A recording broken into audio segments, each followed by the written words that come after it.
Você está ouvindo o Psicocast.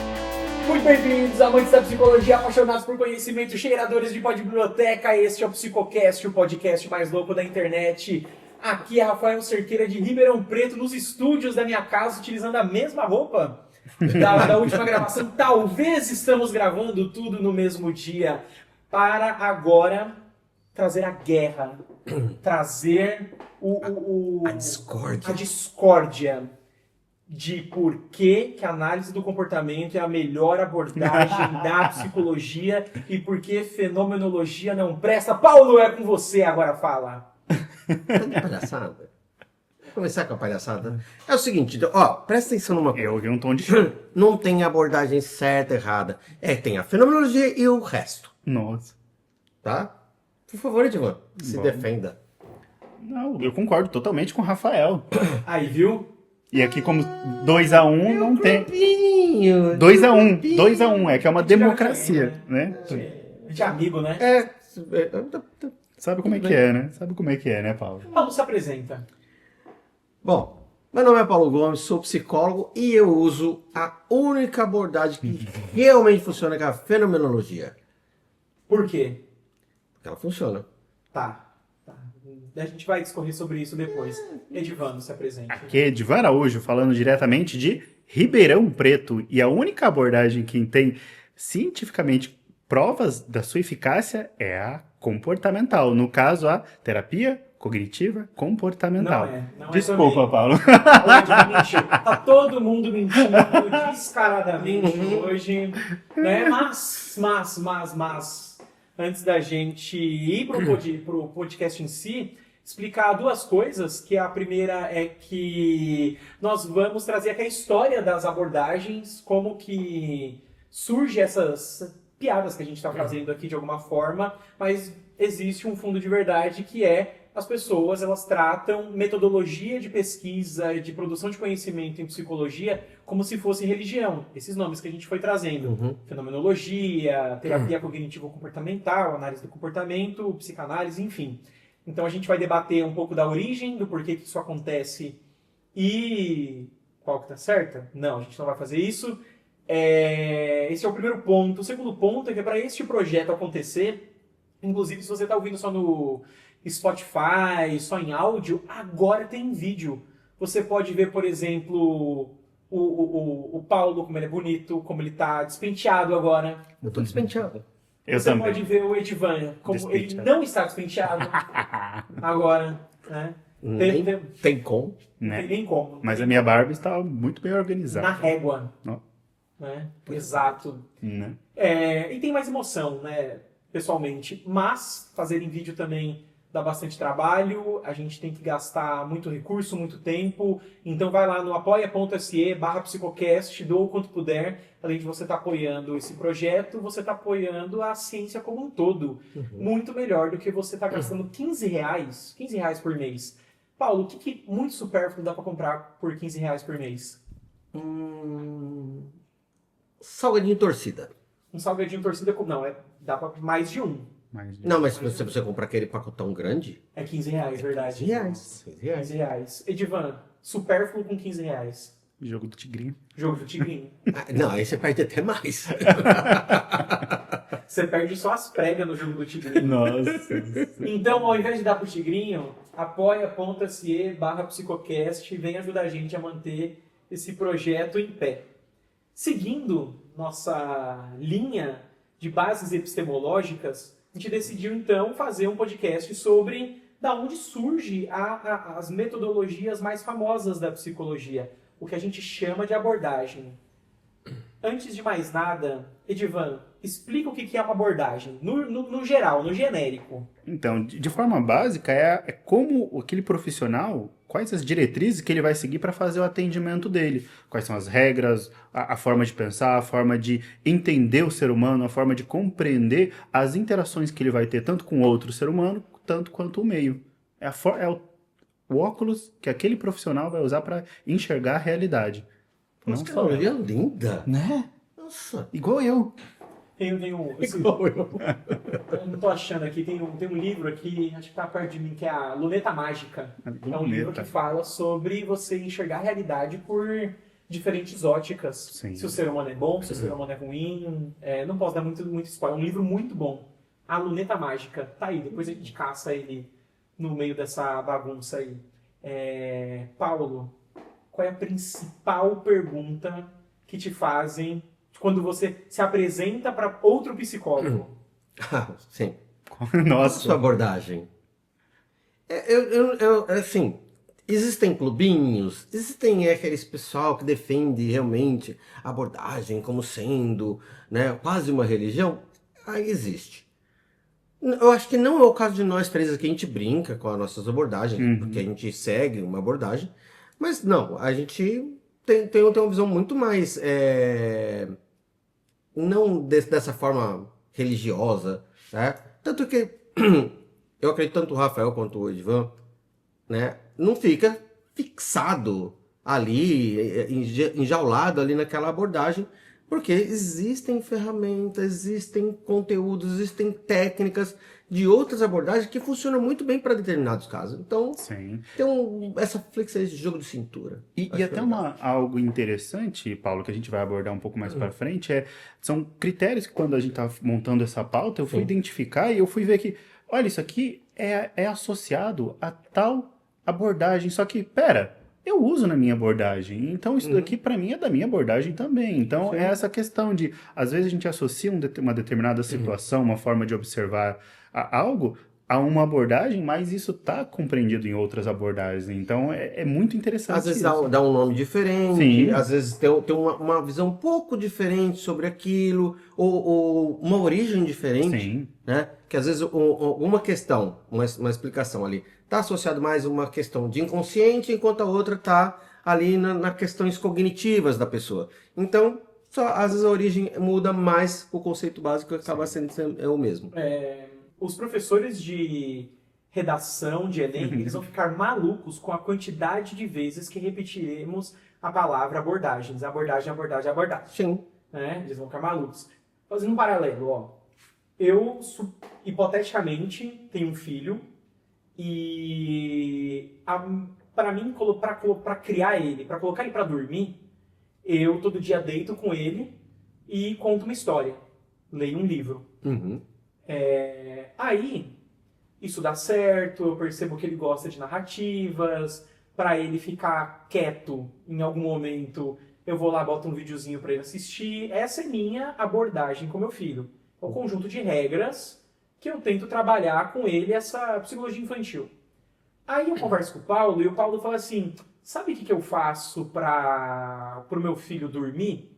Eu coloco 3 gotinhas de Rivotril no cafezinho, brincadeira, gente. Não, Nossa, isso era só quando ele era pequeno. Mas sei lá, ele... Agora, quando ele é mais velho, agora eu dou um mata-leão, Exato. seguro o fortezinho assim, ele vai... Bem dormido, bem dormido. Mas o engraçado, Rafa, é que você trouxe isso de uma forma irônica e brincando, mas há um tempo atrás saiu uma reportagem que acho que era uma creche, se eu não me engano, a cuidadora, ela colocou adesivos de tranquilizante, não foi? Não era De nicotina. Não, de calmante. Adesivos de calmante para que as crianças dormissem. Então, a gente brinca aqui dando o seu exemplo, mas às vezes isso acontece. Não, mas meu exemplo não seria com isso. Meu exemplo, é um crime muito sério. É crime. Complicado. Só, não estou falando que vocês têm que fazer isso. Mas então a abordagem do Paulo, ele fala assim, para fazer meu filho dormir, eu brinco com ele. Uhum. Então o Paulo tem a abordagem de brincar e eu tenho a abordagem da narrativa. Ambos nós temos seus acertos, seus erros. Uhum. Em algum momento a gente vai talvez pensar, tipo assim, nossa, talvez eu possa brincar mais cedo e contar a história à noite, ou fazer vice-versa, há mudanças. A abordagem é isso. É uma forma de trabalhar. Uhum. Né? Uma forma de lidar com uma questão, né? Que no caso aqui é de lidar Todo com... mundo tem Vamos isso, colocar né? um problema, né? De lidar com um problema, um desafio. Vamos colocar assim, de fazer a criança dormir. O Rafa descobriu uma forma de fazer isso. O Paulo descobriu outra. A outra pessoa aqui poderia trazer outra situação, né?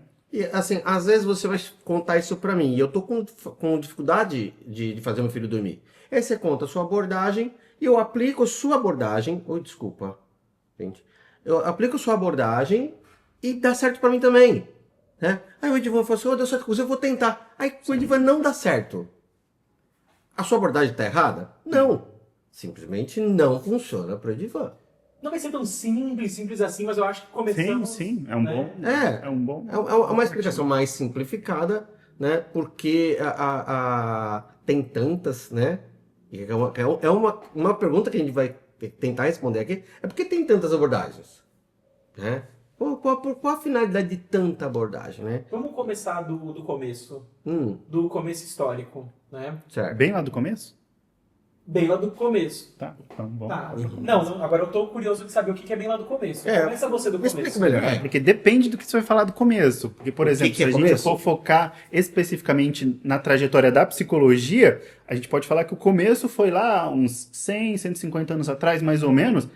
É uma parte que a gente pode focar especificamente no começo. Só que se a gente for falar do começo, talvez seja lá nos gregos, lá na Grécia Antiga. Aí depende até a profundidade que a gente quer detalhar aqui. Então, mas se a gente for falar de abordagem psicológica, a gente tem que abordar a partir do momento que a psicologia se tornou o que ela é. Sim. Não.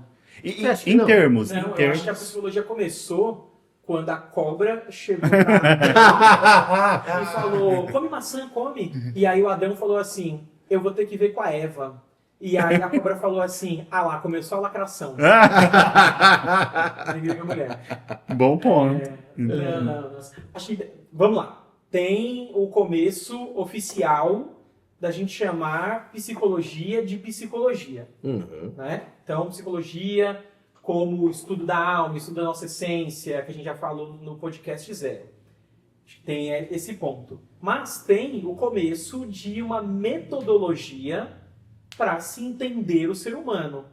Igual o trio Parada Dura da filosofia, né? O Sócrates, Platão e Aristóteles, eles tinham uma forma de entender o comportamento do ser humano. Sim.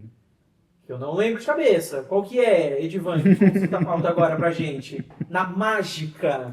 Na mágica Da da mágica. pauta e que o Gui vai fazer a edição maravilhosa pra Não, gente deixa depois. assim. É realidade. Gente, é uma verdade. Se você está ouvindo uma pessoa falando no YouTube, não sei o quê, ela tá lendo um teleprompter, ela tá lendo uma pauta. Isso, na verdade, eu valorizo isso. Quer dizer que a gente estudou. Eu só não lembro a diferença do que o Então. Platão... Não, fala aí. Você já leu, agora você fala.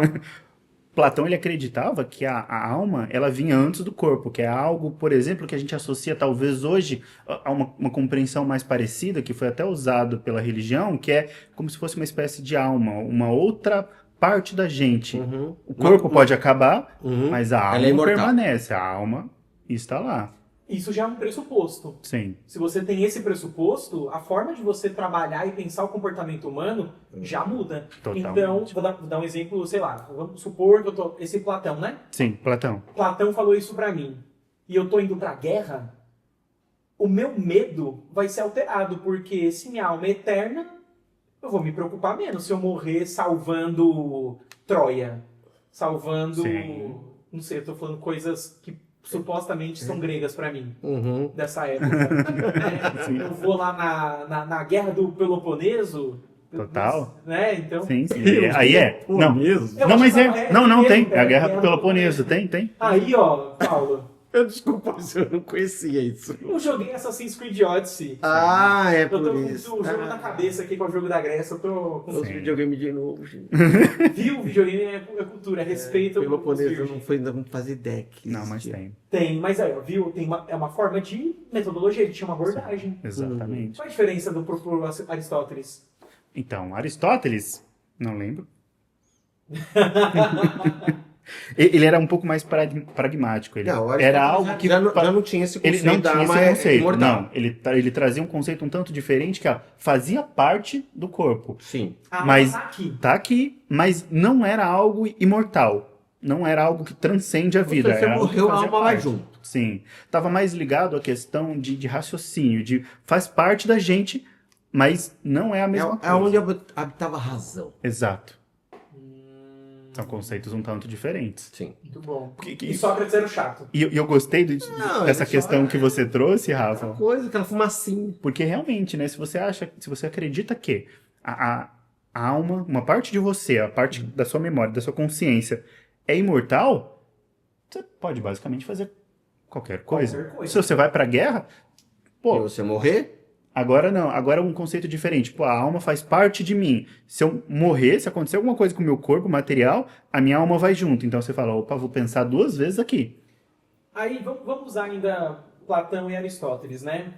Por um lado, você tem uma pessoa que vai ter, entre aspas, uma melhora de qualidade de vida, porque ela não vai ser refém do medo, ela vai conseguir fazer o trabalho dela, que é lutar na guerra. Naquela época era trabalho, né? Uhum. Você sai de casa, você pega sua marmitinha e vai derrotar os 300 lá de Esparta, né? Então era isso. Você tem uma qualidade de vida, você tem uma forma de viver. Exato. É certo ou errado? Funcionou para uma linha. Para o Aristóteles, você tem uma pessoa que vai temer mais, só que ela vai ter um aumento da linha de vida dela, porque talvez ela vai ser temerosa, ela vai ser mais cautelosa, porque a alma, a vida é uma só. Então, assim, elas são contraditórias, elas são conflitantes, mas ambas focam numa qualidade de vida. Sim. Eu acho muito importante a gente falar isso, porque é exatamente isso. Quando a gente pensar, será que psicanálise está certo? Terapia cognitivo-comportamental está certo? Ambas têm alguma forma de pensar qualidade de vida. Sim. Por mais que um psicanalista vai chegar aqui e vai falar assim, não, porque a meta da psicanálise é resolver o conflito, é não sei o que, não sei o que. Gente, todo mundo quer ter bem-estar. Ponto. Sim. Então, assim, no final das contas, vai querer, tipo, melhorar ou trabalhar esse conflito, vai ter que lidar com essa vida. Então, é isso. Todas vão, às vezes, de formas diferentes. Sim. Né? Às vezes, tomando mais dinheiro do que uma das outras. Né? Ah. Aí eu vou falar qual que toma mais dinheiro. Sim. E aí a gente voltou bastante, né, Rafa? Aí a gente voltou lá realmente lá em alguns princípios básicos de como determinadas soluções de alguns pensadores aqui, de alguns filósofos, vão resolver problemas da época, né? Vão solucionar e trazer essa questão de qualidade de vida. E aí a gente pode talvez dar até um pulo um pouco mais para frente de trazer isso de como quando a psicologia realmente começou a falar, então isso aqui não é filosofia, isso aqui não é medicina, isso aqui não é outra coisa. Ah, então isso aqui é o quê? Psicologia. Aí é que a gente começa, que a brincadeira começa a ficar um pouco mais interessante, né? Religião, de alguma forma, trabalhou isso ao Sim. longo do tempo, né? De trazer certo e errado, trazer formas de pensar o comportamento humano. Tem outras partes de filosofia, mas filosofia, né? A busca da... Filosofia é a busca da verdade? Mas a gente pode interpretar dessa forma. Essa perseguição, de como que a gente entende que uma coisa está certa. Então a filosofia discutia vários temas. Sim. Só que conforme os temas eles vão ganhando complexidade, eles ganham seus nomezinhos próprios, seus campos próprios. Sim. A psicologia, que a gente aqui está discutindo, passa por diversos... A gente vai ter no podcast para falar sobre raízes de fato filosóficas, mas ela vai passar por todo esse caminho e vai chegar no século XIX com o Wundt, que é um alemão, austríaco. Sim. Alemão. Alemão. Com esse nome, com esse nome ele não nasceu no Mato Grosso. Ô, Divan, lembra que a gente estava comentando sobre dificuldade de falar palavras? Aham. Eu não consigo falar o nome da cidade. Sério? Qual cidade? Do laboratório do Wundt, que é... não tá aqui. Não tá. Pisou na bola. Não tá, não precisa. Fizeram no chat GPT essa pauta aqui, né? Não, mas aí é que tá. Leipzig. Leipzig. É um negócio assim. Mas, muito provavelmente, alguém que sabe alemão aqui deve estar corrigindo a nossa pronúncia absurdamente. Por favor, corrijam. Absurdamente. Ou então alguém passa esse vídeo no inteligência artificial e corrija a gente com o lip sync. Então. E aí é um ponto importante, né? Porque, por exemplo, a gente vamos fazer a nossa máquina do tempo aqui e vamos voltar um pouquinho mais. Uma abelha que morde. Ela não pica. Ela não tem ferrão, ela morde. É a abelha que tem aqui na casa. Então. Vocês sabiam disso? A abelha não morde. Ela morde. Ela tem um negocinho, morde. Ela dá uma beliscadinha, né? Ela Dá uma não pisca beliscadinha. você, Ela não tem ferrão. Ela tem duas. Você não sabia? Eu não sei se é aquilícia. Existe abelha que morde. Não. Ai, Morde é a forma de dizer. Ela não tem ferrão. Ela não tem ferrão, tudo bem. Pinçar é a boquinha dela. Ó, Rafa, engraçado vai ser. Enquanto vocês dois estão debatendo, a abelha tá aqui querendo me morder. Tá, ela foi embora. Ela quer me morder. ter. Ai, O cara. podcast ao vivo é maravilhoso. Mas você viu que interessante, Rafa? A gente voltou pra Grécia de novo e viu que dois filósofos lá, dois pensadores, estavam tentando resolver determinadas questões da época deles. Aí a gente agora foi pra Alemanha e pegou esse Wundt? William Wundt, adoro esse nome, e ele já trouxe proposições diferentes. Ele já trouxe questões da época dele ali para resolver, influenciado pelo contexto da época dele, influenciado pelos pensamentos dele, pelo desenvolvimento que teve a ciência até aquele ponto, falou, ó, beleza, então vamos partir desse pressuposto aqui. Vamos fazer isso aqui porque a gente vai definir aqui que problemas da sociedade, conceitos que a gente acredita. Então é isso que a abelha tá aqui me atacando de novo. Né? Ela gostou de você, foi embora. Vai ter mel. Então, entende? Aí ele vai trazer determinadas proposições para a época dele. E isso vai ser muito importante. A abelha gostou. Esse podcast está sendo interrompido por causa de uma F-abelha. Ô, Paulo, Que a gente também não pode matar. Paulo, você consegue afastar ela aí, Paulo? Dá um tapão nela. Não, só deixar ela em paz. Não, se dá um tapão, ela sai tonta e ela vai pra colmeia dela. E não morre. Cuidado, hein? Alguém vai reclamar que você tá batendo nos animais. Eu tenho a colmeia das abelhas, tá na minha casa. Pô, eu sou o maior defensor dessas abelhas. Justo. Alguém, por gentileza, venha... alguém, por gentileza, venha tirar essa colmeia daqui. Chamar os bombeiros. Achamos bom. Assim, mas se ela é se ela é sem ferrão, Ela sempre não. tem, eu não sei se aqui tem, mas tem comunidades, tem pessoal que vem tirar. Cobram. Todos cobram, já consultei. Todos cobram pra tirar? Todos cobram pra tirar. Então chama o bombeiro. O bombeiro não vai vir também. Dentro da casa assim eu não venho. Eu já tentei várias coisas. Eu vou ver se a USP vem pegar. Voltando a falar de Wundt. Tem, acho que, pensar abordagem dentro da sua época. Isso. Wundt, no século XIX, vinha de uma origem muito, acho que, mecanicista, científica, a buscar, né, os porquês sem grandes compromissos. Diferente do William James, que também é um dos precursores ali da psicologia, que ao invés de ele pensar assim, como que a mente é feita, se a gente tem alma, se não tem, ele estava mais interessado no o que eu consigo fazer com isso aqui. Pra como que serve? funciona? Não, ele era nem exatamente como funciona. Ele Não, falava qual a pra que função? serve. Qual a função? Isso. Que é o funcionalismo. Exato. Eu ganho dinheiro com isso aqui? Dá pra eu fazer vídeo com a mente? Né? Dá, eu acho que dá. Dá pra fazer muita coisa com a mente, né? Dá pra fazer muita coisa. Dá. A gente podia abrir uma empresa, né? Sim. De vender pensamentos. Legal. É assim, ó, é desse jeito que o pessoal vende pensamento. Nossa, é verdade. Chama de livraria. A gente chama de Perfeito. livro. Perfeito. Nossa, brilhante, hein, Paulo? Não dá pra esperar menos de mim. Não, sim, né? É o seu brilhantismo. Com a idade também vem a sabedoria, né? Realmente. A gente, pensando, né, nas abordagens, eu acho interessante a gente trazer que por que o ser humano faz isso? É porque ele é curioso, porque é útil. A gente já falou em outros podcasts, a psicologia da vida cotidiana, beleza. Mas por que se a gente está analisando o mesmo instrumento, tipo, todo mundo é humano. Se tiver um reptiliano, alguma coisa, um screw, sei lá, um alienígena, a gente não sabe. Mas vamos partir do pressuposto que todos somos seres humanos e temos o mesmo maquinário. Por que as abordagens são tão diferentes? Bom, a gente tem que ver algumas coisas. Contexto histórico, tá? O ambiente e a origem daquela pessoa.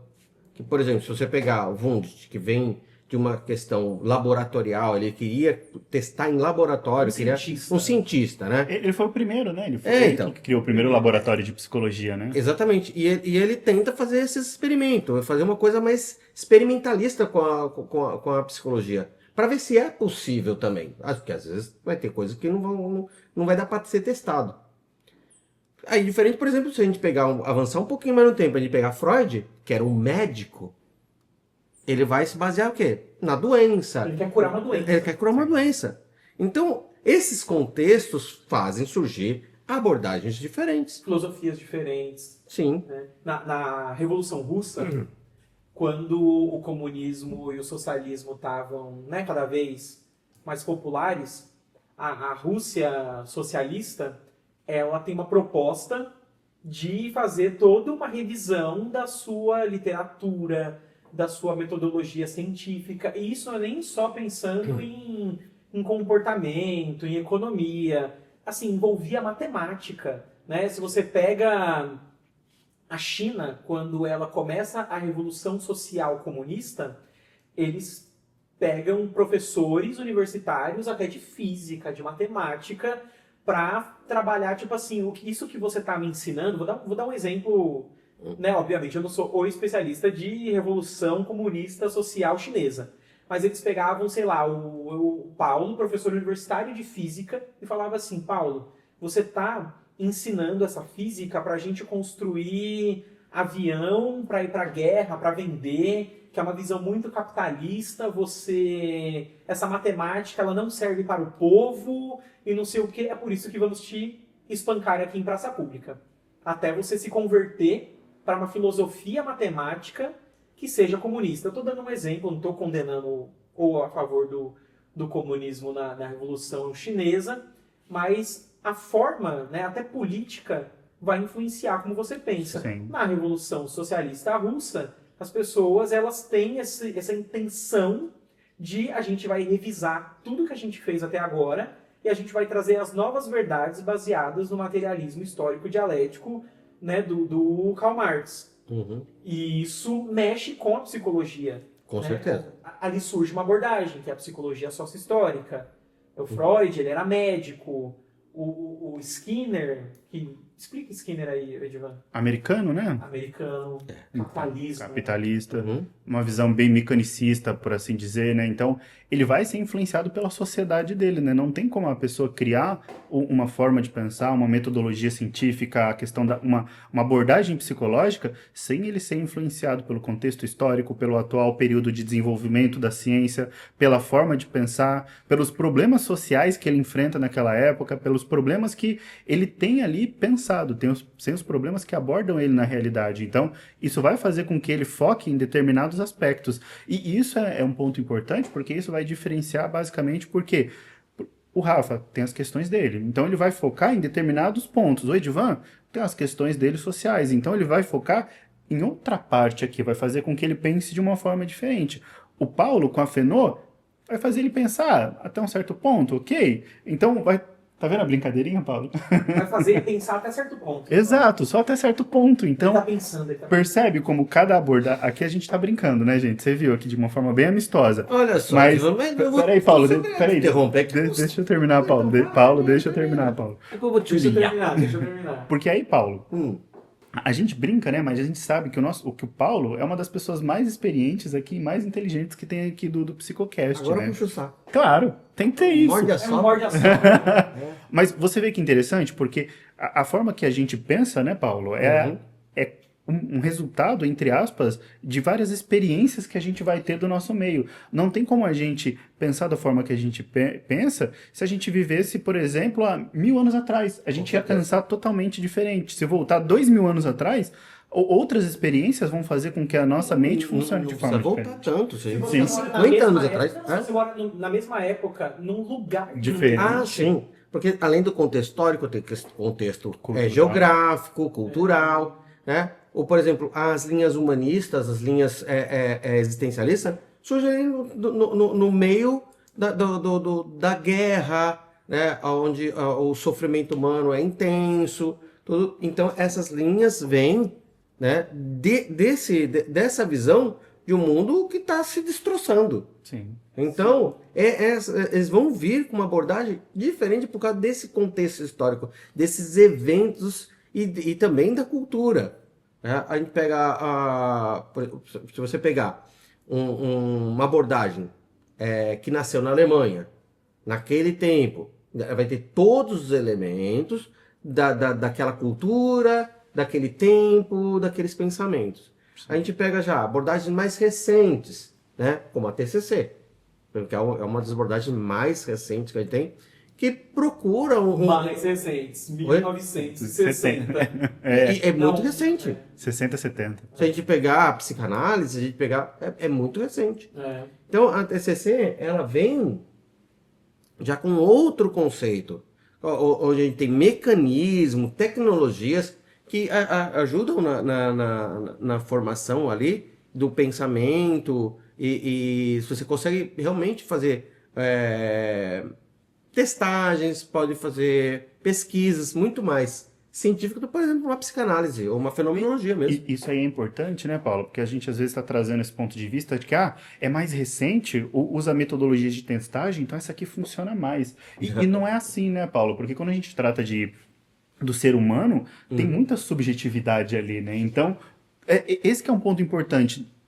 Tem alguns aspectos da nossa subjetividade, vários deles, que não... E acho que talvez até todos, né, Paulo, da subjetividade específica, que não tem como a gente mensurar isso de forma objetiva. É por isso que é subjetivo, né, Paulo? Então, se a gente vai mensurar questões de emoção, como é que a gente vai mensurar a intensidade de emoção em alguns aspectos? A gente pode falar, eu senti muito isso, eu senti muita tristeza, mas o que é muito para mim pode ser diferente do muito para você.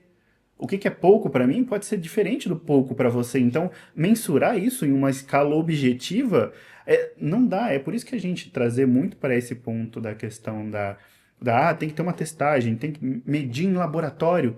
Dá para medir a emoção em laboratório? A gente pode falar que, por exemplo, o amor é uma questão de hormônios, tal, da questão da dopamina, oxitocina, mas é só isso? Vamos abrir um parênteses que... Eu estou ouvindo a nossa conversa, as vozes da minha cabeça estão ouvindo essas conversas e elas estão falando assim, nossa, se depende de experiência, da onde saiu, não sei o quê. Quer dizer então que qualquer idiota pode chegar lá e falar com a minha experiência de vida, vou fundar uma abordagem de psicologia? E a resposta é não. Porque, assim, por mais que a gente está falando, eu vou pegar o exemplo da subjetividade, né? Que a gente está falando eu vou pegar o exemplo do Viktor Frankl, que é o fundador da abordagem existencialista. O Viktor Frankl, ele ficou em campos de concentração porque ele era judeu. E ele era médico.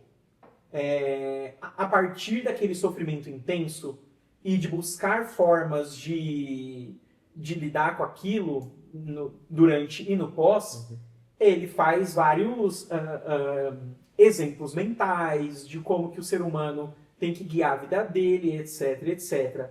Depois disso, ele vai estudar, ele vai falar com um monte de gente, ele vai testar isso várias vezes. Pode não ser testar com fio no laboratório, mas ele vai mexer na teoria dele. Pegar Freud. Freud é da psicanálise, que fala da subjetividade, do inconsciente. O Freud, ele revisa várias e várias e várias e várias dele, os livros dele. Ele muda o que ele fala. Ele atendia 80 pacientes numa semana, dependendo da semana. Então a gente não está falando, até quando a gente fala de subjetividade, de qualquer idiota fazendo. Por isso que eu achei muito importante que, assim, você, amigo ouvinte, você não pode pensar que qualquer um pode inventar uma metodologia. Assim do nada. Ela requer experimento, ela requer teste. Teste assim de vamos fazer, vamos conversar, vamos revisar. Precisa de muito. Porque senão, parece que assim, o cara lá, ele me falou que ele usa um método, não sei o quê. Todo mundo quer ter um método. Né? Esses livros de empreendedorismo, livros corporativos. Não, agora tem um método igual tem aqui. Você que vê no YouTube, você tem benefícios. Né? Tem o livro aqui, O Poder do Hábito. O Charles Duhigg, não sei pronunciar o nome dele, o Charles Duhigg, ele vai falar da metodologia dele, de como que você instala um hábito, não sei o quê. Aí vem o livro do lado, que é uma merda esse livro, que é o Rhonda Byrne, que é O Segredo, que vai trazer a metodologia dele. Se eu for olhando aqui, tem vários livros que alguém tentou dar uma metodologia. Não, tem um método de você fazer não sei o quê. Gente, abordagem psicológica, abordagem de qualquer tipo de metodologia, ela é válida quando ela tem, ao longo de um tempo, bastante experimentação e ela vai ter que caber para todo mundo. Eu posso não gostar de como que funciona a psicanálise. Se eu tenho uma aplicação para ela, na vida prática, Perfeito. a psicanálise ela vai funcionar. Na educação, na saúde, na clínica, ela tem que funcionar. Porque ela já foi testada, experimentada, revisionada, tem vários autores. Agora, vamos ser honestos, o livro Poder do Hábito funciona para alguns, não para outros e para algumas pessoas. Na verdade, atrapalha. Sim. A gente está falando de uma metodologia que não foi testada largamente, amplamente. A gente não está falando... Então, assim, resumindo, não caia no papo de qualquer idiota que fala assim, eu tenho uma nova abordagem, eu resolvi o seu problema. Né? Não vai E cair você nessa... também não vai ser essa pessoa que vai revolucionar tudo. Não vai cair nessas histórias de leitura corporal, tantos exato. outros charlatanismos, tá? Ai, gente. Olha só, gente. A abordagem, como o Rafael falou, ela tem uma história, tá? E justamente por essa história que a gente sabe que ela tem viés da época, tem elementos daquele momento e daquela cultura, tá? Então, por exemplo, se a gente pegar a psicanálise, né? A teoria sobre histeria em mulheres, entendeu? Você tem todo um contexto histórico, o papel da mulher naquela sociedade, por isso que ela foi desenvolvida dessa forma. Só que, ao longo do tempo, foi se aprimorando o pensamento, por exemplo, algumas ideias do Freud provavelmente já deixaram de ser aplicadas, tal, foram superadas. Mas naquela época funcionava muito bem e dava certo. Sim, inclusive, muitas mulheres acabavam deixando de ter o problema de histeria por conta dos tratamentos, da abordagem do Freud. Isso significa que hoje ela é válida? Muitas vezes não. Muitas vezes sim, muitas vezes não, mas cabe reflexão. Exatamente. E esse é um ponto legal, né, Paulo, que você está trazendo, porque assim, a ideia é que, olha, tá vendo esses pontos aqui da psicanálise? Alguns deles foram aprimorados, outros deles se mantêm. E outros deixaram de ser aplicados. Sim. E é por isso que existe um conceito que ele é errado, que é se uma coisa é muito antiga, muito antiga, ela tá certa. Na verdade, não. Não. Quanto mais antigo, mais chance de erro, ou as pessoas estão replicando os mesmos erros. Igual falar assim, vou falar genericamente, né? Medicina chinesa tem 3.000 anos, não sei o quê. Isso é ruim, gente. Você fazer um tratamento que há 3.000 anos as pessoas faziam, às vezes não é o melhor caso. Devo lembrar que há 3.000 anos tinha doença que era tratada sangrando pessoas. Sim. Sabe? Não desvalorizando, tipo assim, o conhecimento, medicina, que as pessoas conseguem fazer em casa, ou conhecimentos populares, mas a gente evolui. Tudo existe uma razão. A pessoa, o índio, para tratar um ferimento que ele teve, ele passa lá o emplastro de ervas, tá no contexto dele. Hoje, a gente vivendo numa sociedade urbana, tendo acesso a um hospital ou a um antibiótico, você querer tratar uma infecção com o emplastro que você comprou na feirinha, não tem cabimento. Sim. Ô, Rafa, você me fez lembrar de um episódio que aconteceu comigo agora, há pouco tempo. Eu até comentei no outro podcast que eu tive erisipela. Sabe qual o tratamento que eu mais recebi, a recomendação de tratamento mais recorrente? Vai na benzedeira. Gente, olha, é uma tradição, não estou desmerecendo a benzedeira, pelo amor de Deus. Inclusive, quando eu era criança, eu fui tratado por benzedeiras. Minha madrinha era benzedeira. Sua madrinha, então? Foi muito. Minha vizinha era benzedeira, tinha um senhor lá que era benzedor, né? Então, pelo amor de Deus, não é um ataque a essa cultura nem nada disso. Eu tô falando assim que nós temos acesso à ciência, os médicos me explicaram exatamente o que acontece e o que eu preciso fazer para que melhore. Tá? E tudo bem, né? Às vezes não é que não funciona. Assim, óbvio que vai ser muita hipocrisia eu querer passar pano, conhecimentos assim. Eu sou ateu. Eu sou ateu e sou cético.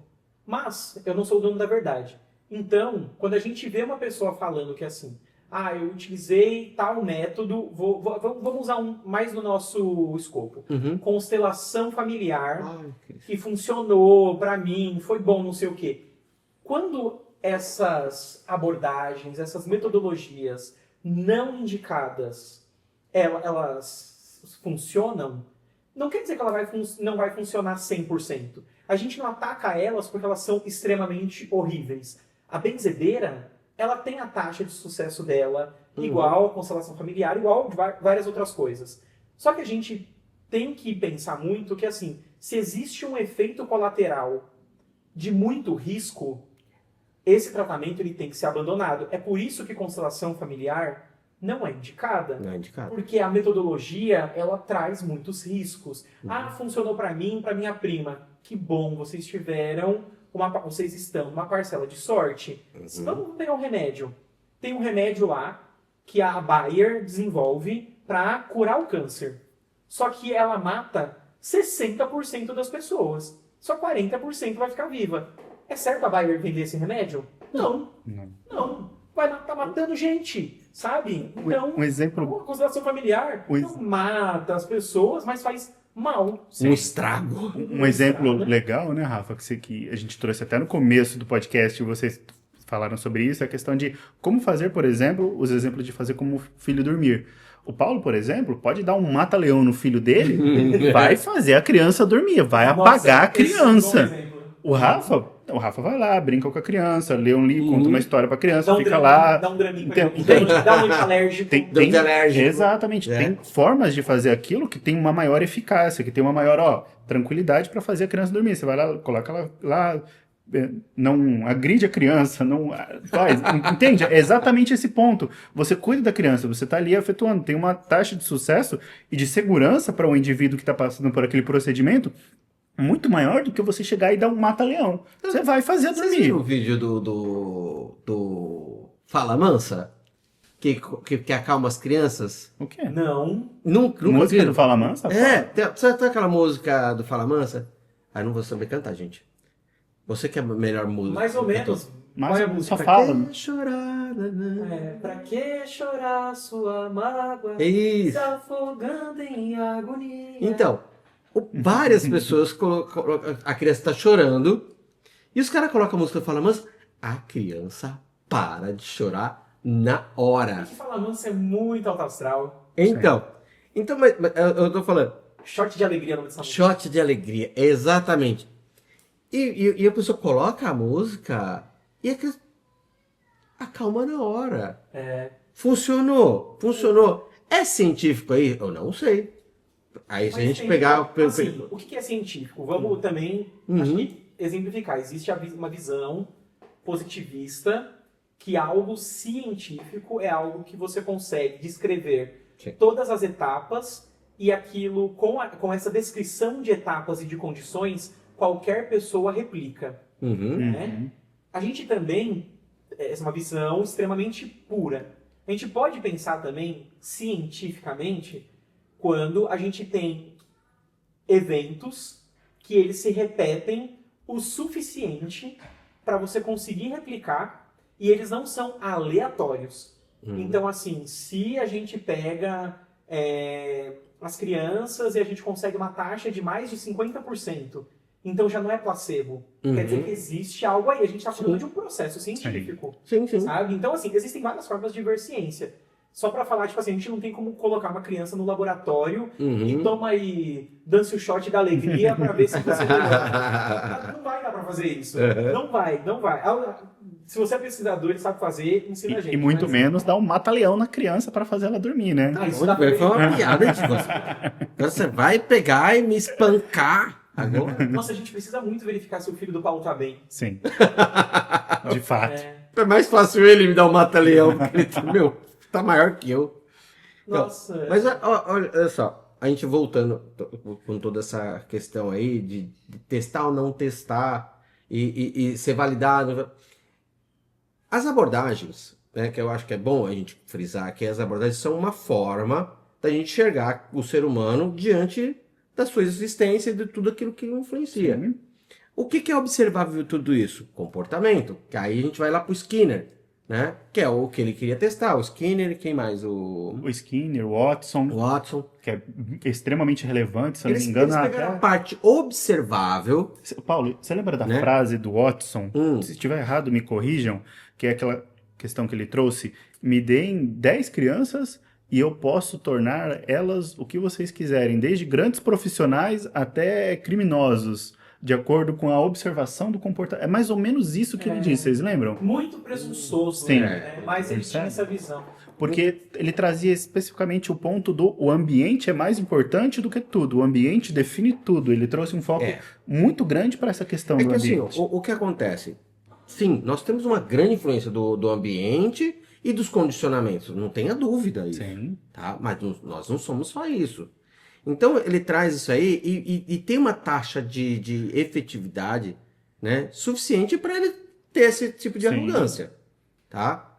A questão toda é que assim, ele pegou uma parte do ser humano que é o comportamento, que é aquela parte observável e que a gente pode mensurar, que a gente pode quantificar, tudo. Né? É uma visão, é um ponto que pode ser, sim, utilizado e é utilizado até com bastante eficiência na terapia, por exemplo, se usando técnicas comportamentais. Sim. Ou behaviorista, agora eu sei falar essa Bem, palavra, behaviorista. né? Behaviorista. Então, aí vamos pegar outras abordagens que não focam especificamente no comportamento, mas entenda, toda psicoterapia muda comportamento. Toda psicoterapia vai mexer com você. Vai mexer com você, vai mexer com o seu comportamento. E entenda, quando você está pensando, você está se comportando.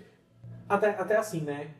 Pensar a abordagem é a gente ter como se fosse um manual de instruções sobre como o ser humano ele age, reage, afeta, é afetado, para onde vai esse afeto, como é que funciona. Nós, acho que numa vivência brasileira, latina, a gente está acostumado a ver as abordagens como um instrumento de saúde, de psicoterapia. Sim. Porém, essas regras, elas servem para qualquer coisa. Opa. Então, se pega... A gente tem um termo que é a visão de homem, visão de ser humano. Então, a visão de ser humano da psicanálise é que o ser humano é um ser em conflito, e tem lá conteúdos que vão para o inconsciente. Ele vai ter o conflito de id, ego, superego. Então, Sim. como que as regras sociais influenciam com o que ele quer, com os desejos primitivos. Né? Eu estou usando aqui exemplo. Então, baseado em tudo isso, eu posso construir uma metodologia educacional. Sim. Eu posso trabalhar o meu ambiente de trabalho, de convivência, baseado nesses pressupostos. Isso é muito importante porque, vira e mexe, eu vejo no trabalho corporativo, as pessoas querem dar um jeito, tipo assim, vamos melhorar a cultura da empresa, as pessoas estão muito estressadas, aí elas ficam caçando uma fórmula pronta. Se as pessoas, né, chama um profissional que sabe de psicologia ou você pesquisa, pega uma dessas abordagens, com estes pressupostos, você consegue ter ideias mais avançadas. Eu vou usar dois exemplos. Se a gente pega a psicologia existencialista, tem um pressuposto que o ser humano ele se move conforme o grande anseio dele, conforme o objetivo de vida.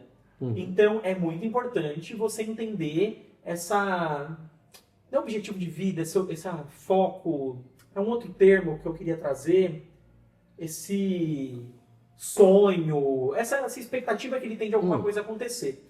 Então, eu estou aqui, né, quero montar o podcast, então vamos tentar trabalhar a ideia do porquê estamos aqui, para ensinar psicologia como ciência e não só como profissão. Vamos tentar trabalhar isso, vou convidar pessoas que têm a mesma visão. Estou trabalhando a cultura organizacional do Psicocast. Sim. Vamos pensar agora pela análise do comportamento, que tem reforço. O que vai ser reforçador suficiente para o Paulo, para o Edivan, para mim estar aqui gravando um podcast?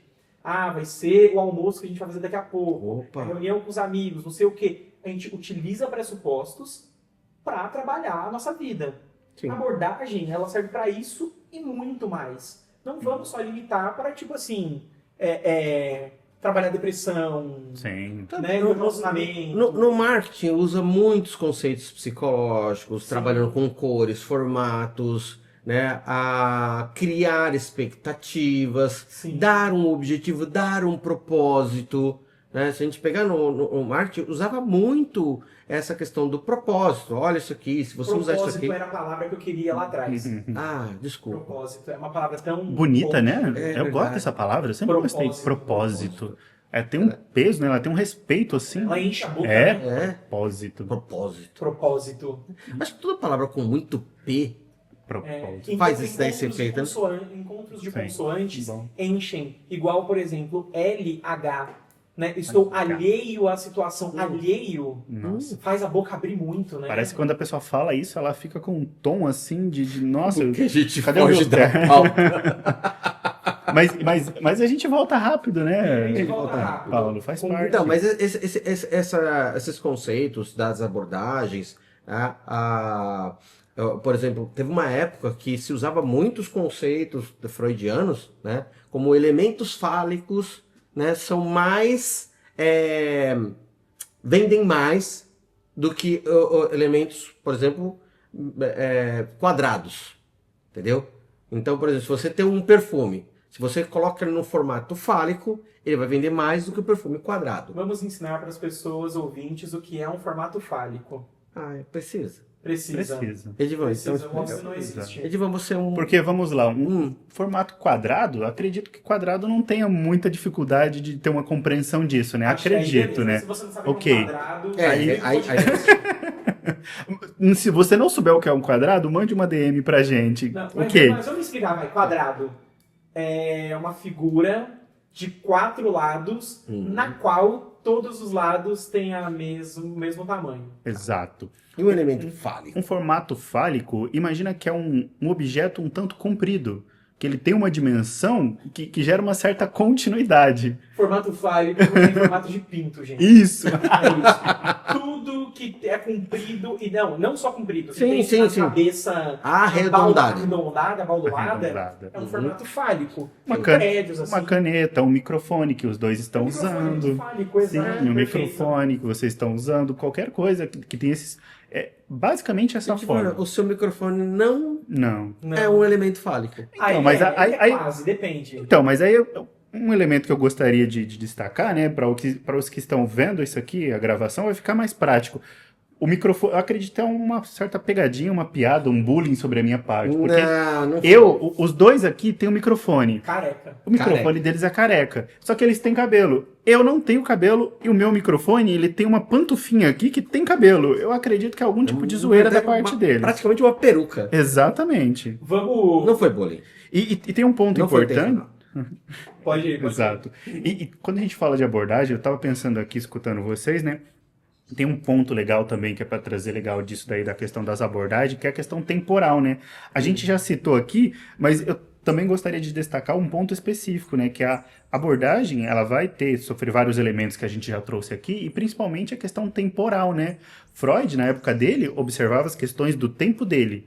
A gente vai observar as nossas questões do nosso tempo, então isso vai definir bastante também. Não tem como, por exemplo, a gente chegar numa abordagem que foi criada e desenvolvida por um pesquisador lá em 1900, por exemplo, e acreditar que ela vai resolver todas as questões do ser humano, de toda a subjetividade. Ela vai ter os pontos dela, que alguns vão ser atualizados, desenvolvidos, outros vão se manter, talvez ser comentados e falados de outra forma, mas é por isso que é importante a gente dar a importância para cada uma das abordagens, porque para cada uma delas teve a importância do seu tempo. No seu espaço-tempo. Exato. Hoje a gente tem algumas abordagens que elas têm uma metodologia um tanto mais científica, por assim dizer, mas a gente não pode especificamente desprezar aquelas que foram antigas, Sim, claro. porque elas foram muitas vezes base para as teorias que a gente tem hoje, para as abordagens que a gente tem hoje. De fato, ainda não funcionam. Muito bem.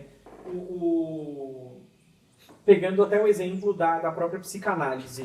Esse conversar com a pessoa, né? A conversa como método de curativo, como método de mexer no seu comportamento, foi Freud que desenvolveu. Sim. Ele aprimorou, né? Aprimorou. Ele que aprimorou Sim. grandiosamente. E ter escuta terapêutica serve para muita coisa. E a gente pode se inspirar Sim. e aprender como ele fazia. Para a gente não se alongar tanto, acho que a gente podia fazer dar uma leve apresentação de algumas abordagens. Então, vou trazer... Eu sou o maior psicanalista dessa mesa aqui. Vai lá. Né? Uhum. Eu não sou... Spoiler, eu não sou psicanalista, mas eu já estudei bastante a história. O que é a psicanálise? Tínhamos um momento, no final do século XIX para o século XX, ali em 1890 e qualquer coisa, contexto de muitas doenças que elas não tinham exatamente uma razão fisiológica, mas as pessoas também não conseguiam achar qual era o problema. Era dito como frescura, algumas coisas como doença de mulher. Isso aqui é histeria. Hister é útero, em latim. Então, isso aqui é doença de mulher. É uma grande frescura. Essa dor que você está sentindo, se não tem nada físico, na verdade, você está inventando. Vem a psicanálise com Freud, começa a perceber que tem fenômenos que eles ocorrem por causa da nossa mente, por afetação da nossa mente. Existe um conteúdo oculto. A partir disso, Freud vai viver várias aventurinhas com os amigos dele na sessão da tarde e vai desenvolver a psicanálise. Sim. Mas basicamente vem desse contexto. Até ser traído. Até ser traído Esfaqueado pelas costas. pelo Jung. Né? Pelo Nossa. Jung. Fala Nossa, quem era Jung, Paulo? Que a Jung- outra, Jung era um de menino. psicologia analítica. Fala dele. Menininho muito safadinho, tá? Desculpe, junguianos, mas é a visão que eu tenho do Jung. É um menino bem sapequinha. Mas assim, ele foi praticamente o padawan, né, do Freud. Só que ele quis superá-lo, Sim. né? Então ele buscou, né, uma compreensão, né, daquilo que era maior. Então ele veio com as hipóteses de comportamentos e elementos da personalidade nossa que era comum, né? Que era comum, né? De um inconsciente coletivo e entra com as questões ai, como que é o nome? Arquétipos. Arquétipos. Ele traz o conceito de arquétipos, que inclusive é utilizado em peças de teatro, é utilizado, né? Já que a gente fala quanto que isso, né? Baseado É em amplamente arquétipos. usado isso. né? A gente vai pegar vários autores que usam muitos conceitos junguianos para descrever ou até mesmo para construir personagens. Porque é um legozinho, né? Os arquétipos são legos, né? Que vai montando as personalidades. Jung foi muito, muito feliz com essa ideia, tá? E trouxe enriqueceu toda essa história da psicanálise, da história do Freud. Freud não gostou muito, não. E aí você vê, né? A psicanálise querendo resolver, tratar, né, lidar melhor com uma questão do conflito do ser humano, que é um ser eternamente em conflito. O Jung, com a psicologia analítica, traz isso que o ser humano, na verdade, o fim é um processo de individuação, de um processo de você entender a si mesmo 100%. O Aaron Beck, por exemplo, que é o criador da TCC, né? Ele vem TCC, é da o quê? TCC, Trabalho né? de conclusão de curso. Isso, exatamente. E aí, Rafa, uma curiosidade, eu não gosto desse nome TCC, porque sempre quando eu lembro TCC é trabalho de conclusão de curso. E as pessoas estão familiarizadas com isso, né? Aí Não, por isso. terapia cognitiva comportamental. Então, e ele traz essa relação, né, de que como os nossos pensamentos podem influenciar as nossas emoções, como as emoções elas vão influenciar o nosso pensamento e, por consequência, os nossos comportamentos, né? Então ele traz muito disso. Então, é as questões da época dele, do pensamento dele, daquela época que ele desenvolveu. Então, é uma particularidade dessa abordagem. Boa. Então, Você que é da fenomenologia, de onde surgiu isso? cara, é o seguinte. Primeiro, a gente tem que entender o existencialismo, que vem daí. Tá? O existencialismo é uma corrente filosófica, tá? Que enxerga o ser humano como se ele fosse com várias partes, né? Que ele precisa compreender, como a relação com o mundo, a relação com ele, a relação com o outro. Então tem várias facetas do ser humano. A fenomenologia aproveita todos esses conceitos, né? E traz a questão de uma responsabilidade, né, um propósito, de uma responsabilidade dele, né? Inclusive o Edvan colocou a Gestalt, que é uma corrente da fenomenologia, tá? Que no caso ela pega a temporalidade, que é um elemento desses, né? Um dos elementos ontológicos, né? do ser humano, e ele no caso da Gestalt, o momento, né? Então eles falam de Gestalt aberta e Gestalt fechada, né? Que é assim, olha, se um evento ele tem que ser compreendido do começo ao fim. Caso esse evento tem um corte, não tem a finalidade, aí sim surge um trauma, surge uma complicação ali na pessoa, na relação dela com os outros, com o mundo, né, e consigo mesmo, né, e que precisa ser resolvido. Sim. A fenomenologia, né, ela trabalha muito na questão da responsabilidade e desses elementos que compõem a nossa personalidade, né? Então, ele por exemplo, a pessoa tem problemas familiares, Uhum. tá? Tem problemas familiares. Tenho. Tá, todo mundo tem. Todo mundo tem problemas familiares. Então, no tempo dessa história dessa pessoa, quais foram os acontecimentos? Ou como que ele se relacionou com isso? Como ele se relaciona com esse tempo? Né? Por exemplo, a pessoa pode ter uma visão anacrônica de eventos do passado. Vou pegar assim, ó. Hoje você sabe que é errado bater em uma pessoa. Uhum. E Fazer aí uma você- criança dormir com um mata-leão. Beleza. Isso, né? Você sabe que é errado bater numa pessoa. E aí você lembra de um evento da sua infância, Uhum. tá? Que você bateu em alguém. Só que você era uma criança. Sim. É quando você julga essa criança por um evento que você só hoje sabe que é errado, você vai falar que aquela criança está errada. Perfeito. Paulo, e isso é muito bacana, Paulo, porque às vezes a gente se cobra por situações que a gente fez lá quando a gente era uma criança, um adolescente. Ou cobra os outros. Ou cobra os cobra os outros. E trazer uma responsabilidade, por exemplo, de um adulto, colocar essa responsabilidade, essa culpa, essa cobrança nos ombros de uma criança, não faz sentido, né? E o pior, essa criança é você. Então. Né? E aí você pega aquele É o evento... Ivan? É eu? Mas percebe, Paulo, que isso é uma questão bem recorrente, né? Sim. A gente colocar, a gente escutar isso, responsabilizando crianças por atitudes que deveriam ser feitas por adultos. Uhum. Então tem que trazer esse ponto. Isso aqui é uma responsabilidade de adulto. Não dá para cobrar uma criança por esse ponto. Eu estou usando só um dos conceitos ali, que é a temporalidade, né? Mas a fenomenologia vai usar todos os conceitos da relação com consigo mesmo, né? A relação com o outro, a relação com o mundo, né? E saber exatamente aonde você está, Sim. né? E se responsabilizar por onde você está. E engraçado, Paulo, que tá vendo como as abordagens elas conversam muito entre si, e às vezes não, e a gente ficar com essa birrinha, com essa briguinha entre abordagens é um tanto bem infantil mesmo, imaturo. Isso que a gente faz aqui é brincadeira, Sim, tá? sim, a porque briga de abordagem. o Paulo falando isso daí é o que eu faço, é o que eu falo, é a forma Só que como você eu penso. trabalha com terapia Só que eu cognitivo sou de outra comportamental. abordagem, então pra mim ele falando isso daí é a mesma coisa que, percebe como tem essa conversa e tem que ter isso? Eu só passando um dado importante aqui para as pessoas, né?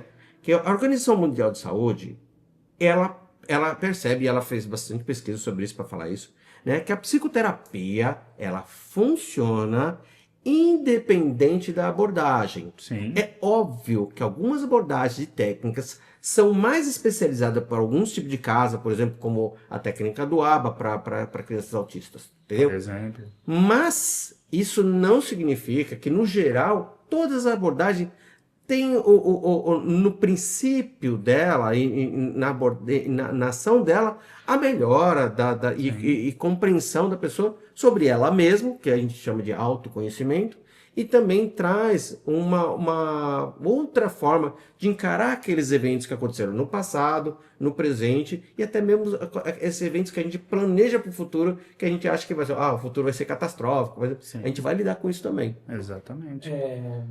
Pra gente, acho que encerrar, lembrar que até onde eu tinha pesquisado, no ano passado eu tinha dado uma lida, a gente tem registros oficiais de metodologias desenvolvidas de 253 abordagens no mundo. A gente vai ter aí umas 10, 20 mais famosas, e suas derivações, né? Porque também tem isso, tipo assim, falar que psicanálise é uma abordagem. Na verdade, existe a psicanálise freudiana, lacaniana, o Winnicott, tem várias coisas. Então, é por isso que tem tantas bem estruturadas e estudadas. Estude. E também, se você que está ouvindo a gente, é estudante de psicologia, psicólogo, terapeuta, porque você pode ser terapeuta sem ser formado em psicologia, né? E você quer trabalhar com uma abordagem, gente, minha dica é estuda a fundo, entende bem os conceitos, não lida com o ser humano só com bom senso, porque a gente, aqui até brincando, né? A terapia cognitivo-comportamental, ela está muito famosa. Ela é muito famosa para lidar diretamente com problemas cotidianos de emoções. Então, lidar com ansiedade, lidar com sintomas de depressão. E aí é óbvio que todo mundo quer falar que é terapeuta cognitivo-comportamental. Só que existe uma metodologia, existe um jeito. Então, gente, assim, estuda. Senta a bundinha na cadeira e estuda. Porque o que eu mais vejo? Gente falando que ou é psicanalista ou é terapeuta cognitivo-comportamental, pecando nas bases mais fundamentais das duas abordagens, porque quer falar que tem a abordagem top do momento, ou quer falar, não, a minha abordagem eu sou TCC. E aí a pessoa ela não abriu um livro. Ela não abriu um livro. Não confie nessas pessoas. Sabe lembra que você me criticou? Porque eu faço parte de um grupo de psicólogos. Vou continuar criticando. Ali é um ambiente rico para você observar esse tipo de comportamento. Inclusive, uma coisa que, como coordenador, a gente procurou barrar foi o compartilhamento de protocolos de TCC. Manda um protocolo aí para eu lidar com isso aqui. Exatamente. Então, a pessoa quer a receitinha de bolo, né, para curar você. Qualquer pessoa que vai estudar terapia cognitivo-comportamental, ela vai começar estudando as origens, as bases, porque vem da análise do comportamento e tem fundamentos de psicanálise, a escuta terapêutica, a forma que você lida. Sim, claro. E depois você vai aprender um negócio que chama conceitualização de caso, que é você, de fato, fechar com o seu cliente, com o seu paciente, ou com a pessoa que você vai destinar esse tipo de serviço, um objetivo. Agora, você que está me ouvindo, pergunta para todos os pessoas que falam que trabalham com TCC, pergunta como que é o começo, qual que é a base. Eu duvido que elas vão falar isso. Porque quem estudou sabe. Quem não estudou vai falar isso. Não, TCC tem técnicas. Técnicas para lidar com não sei o que, não. Primeiro você conceitualiza, primeiro você entende o que você tem. Se você não entender o que você tem, ou se você não entender de fato qual é o objetivo, não se resolve nada. Exatamente. Bom ponto. Temos um podcast? Temos gravamos dois, mas esse é... Na verdade, a gente está gravando um por dia, gente. Mentira, a gente está gravando um seguido. Bom. Lembrar que esse podcast ele vai ser melhor quanto mais gente comenta, avalia, entra em contato. Então vai lá nas nossas redes sociais. Qualquer coisa, agora é @psicocast_oficial. Você acha a gente no TikTok e no Instagram. No YouTube é Psicoplay. Por cartas, a gente não tem uma caixa postal. Ainda. Apoia.se/psicocast, você ajuda a gente, entra no grupo pra trocar ideia, vem fazer isso. E comenta qualquer coisa que você pensou, teve dúvida, criticou, você ouviu a gente falando de abordagem, falou, nossa, que sem noção. Comenta que isso enriquece muito o papo. É isso. Temos um podcast. Como diria Michael Jackson, this is it? This is it. Então, beijos de luz, meu povo. Beijo Até no o coração de próximo. vocês. Tá? Apesar que o Rafael colocou a mão bem na hora do meu beijo, agora beijo de novo. Lucky Robot.